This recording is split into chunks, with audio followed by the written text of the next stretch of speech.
It was sort of like an urban legend, the riding across the country. Everyone knew someone who had done it, or someone's cousin who had done it, but no, I didn't know anyone directly. You know, we put a card table in front of the talk house, and we decided how much money it would cost to actually do the ride. And we said, if we get to that amount, then I'm going.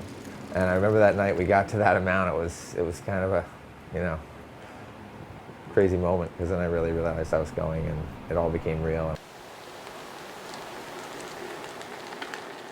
I think we met Chris when they were pitching the idea of doing the Soldier Ride, being maybe in the group of people that thought that, yeah, it's a novel idea, but I don't think it's going to go very far. We went down to Walter Reed, and that was really when it got scary, because once I walked into Walter Reed, it was such a serious place. The urgency to succeed became so much stronger, and the fear of failing was growing much stronger as well. I remember Ryan calling and going, "You remember that guy, John Melia, from Wounded Warrior Project?" And I'm like, "Yeah." And Ryan says, "You know, he's got this guy riding a bike across the country or something." And we introduced ourselves. We were total strangers. It was awkward. How do I act around these guys? Do I not look at his legs? Do I ask him questions about it? Whatever. And the next day we went to a bike shop, and I was explaining to Heath about the different bikes and titanium and carbon and aluminum and this and that. And he looks down at his legs and he taps them. And he goes, "I know a little bit about carbon and titanium." Heath and I were lucky enough to get to spend a few days riding through Colorado with him and just kind of support him and be, you know, some wounded soldiers to help be a part of the ride. And what an impressive guy. I mean, and just the rest of the crew from the Soldier Ride family just really blew us away. So Ryan got fitted with a regular bike. He rode with his prosthetic. Heath rode a hand cycle. And these two guys picked the Rockies to do their first like 2 days. You know, meeting Chris and riding about 10 miles, I think, the first day, and just being just toast. And then getting up the next day and riding about 30 miles and feeling such a sense of accomplishment after the first dismal day of riding through Colorado at 5,000 feet above sea level. Heath would ride until he literally would get sick. He'd throw up, climb into the RV. An hour later, he'd say, "I'm ready to go again." Drag him out, throw him on his bike, and he'd do that. And we did that 3 or 4 times. I just thought it was cool, and it turned out we got the opportunity to ride the last 10 miles in with Chris when he finished up in San Diego. And I just remember thinking to myself, you know what, if they do this again, I want to do the whole thing. And literally no sooner than 10, 15 minutes after the end of the ride, they said they wanted to ride the whole thing. Honestly, probably 7 months passed after that conversation where I completely forgot that I'd agreed to ride a bike across the country, and maybe secretly hoped everybody else did too. So I finished in the fall, and then we left in the following spring from LA back to the East Coast. I mean, we get to ride our bikes, and people make a big deal out of it, but I mean, to be able to help these guys by riding your bike is a no-brainer. It's kind of a big part of me and Heath coming out here is that we just really want to make sure that we can keep it in the public's eyes. It's a worthwhile cause to support organizations that take care of soldiers. The ride as a whole was amazing, and it was a ton of work, and there was a lot of days where I didn't want to get out of bed, and there was a lot of days that I felt like I was too sore to get out of bed. Well, what we're doing is we're riding across country to raise both funds and awareness for the Wounded Warrior Project, and basically these guys want to show what they can do, and what guys who are in the hospital right now with similar injuries, that they can still do anything they want. One of the more profound parts of it was the reception that we had from the people along the way, and how the groundswell of support grew as we moved across the country, and the word got out what was going on, and the impact it was having on people's perception of wounded service members. It was an incredible feeling to be able to share that with Ryan and Chris and Nick and Peter and all the guys at Soldier Ride. But once it started to take on kind of a life of its own with people that cared as much as we did, it was definitely something that I wasn't prepared for. We'd finished the day riding, and I had all these missed phone calls, and it was, "You gotta call me, it's urgent, the president wants to meet you guys." And we're like, what? So at first we thought we were getting pranked. It was an awesome experience, you know, and we took I think it was 30 wounded vets from Walter Reed with us that day. That's kind of how I knew that we'd done something. The White House took notice of 2 wounded guys and a bartender from New York that were riding bikes across the country. It was an honor just to be a part of that and to know that we'd gotten enough attention and raised enough awareness. President Bush was very generous with his time. He turned at me and he said he wanted to donate. I must have been just gazing blankly at him, still kind of in disbelief where I was, because he had to repeat himself. He goes, so I want to donate, but I need a form. You know, a form.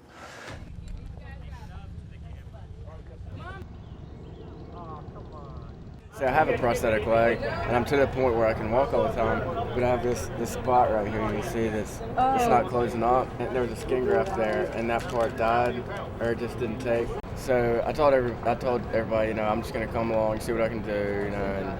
But actually, it wasn't bad at all out there. You know? I mean, we were going at a slow pace, you know. I know it's going to pick up a lot when we get on the highway and all.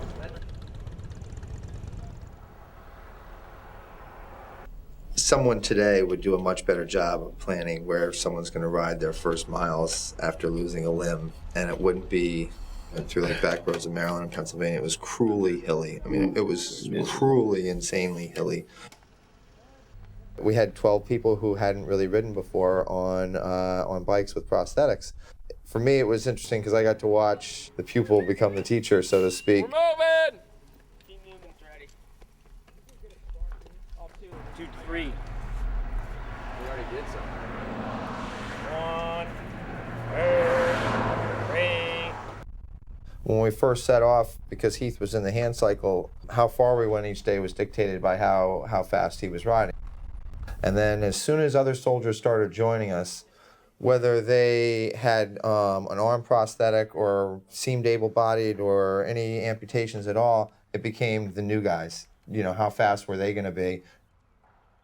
Heath watched him in his hand cycle there drag himself across the desert and over the Rockies through the Midwest. It's crazy. And just to see what happened is just like, I mean, it's a testament to the guys up there at the Talk House and what incredible people they are. And it's just an honor to know them. Because, you know, the community, East Hampton, Amagansett stepped up, we were able to make it a reality and, you know, helped make it happen, and for that I'm forever grateful.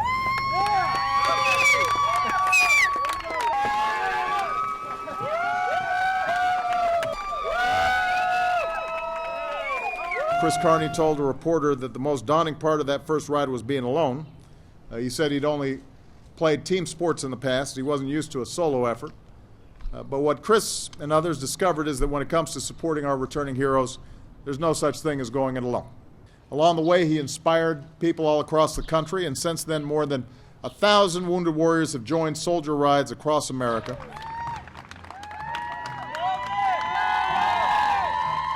When I left the Army in 2004 and was medically retired, I really set my goals on becoming a helicopter pilot. Yeah, right now I make a living flying an air medical helicopter. I love being a soldier. I mean, I really love being a soldier. I miss it every day, and I loved it because I felt like I was serving a greater purpose. Flying, you know, injured and sick people around here in my local community gives me that same sense of purpose.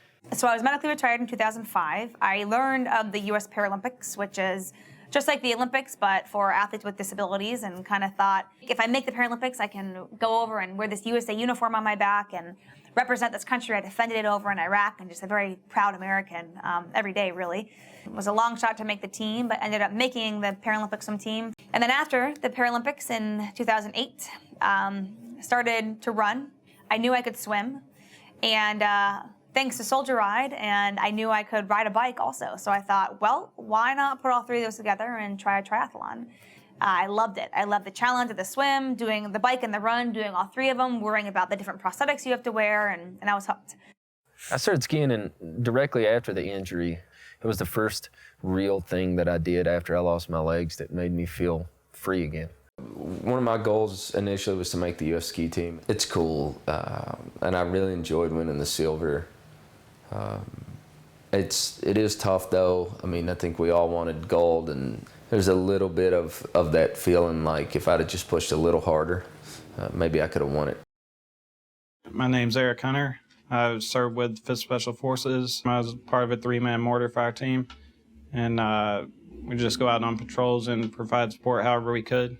And on May 31st, 2012, I was injured. I stepped on a pressure plate IED and lost my right leg below the knee, and injured my left leg. It's considered limb salvage. They're trying to save it still.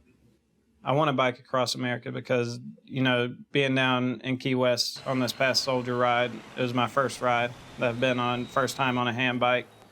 It was something that made me feel like I could, you know, accomplish anything again. And then to be at dinner and watch the preview of the video and to see other guys going across and being able to accomplish it just fine, you know, I kind of felt like, why not me?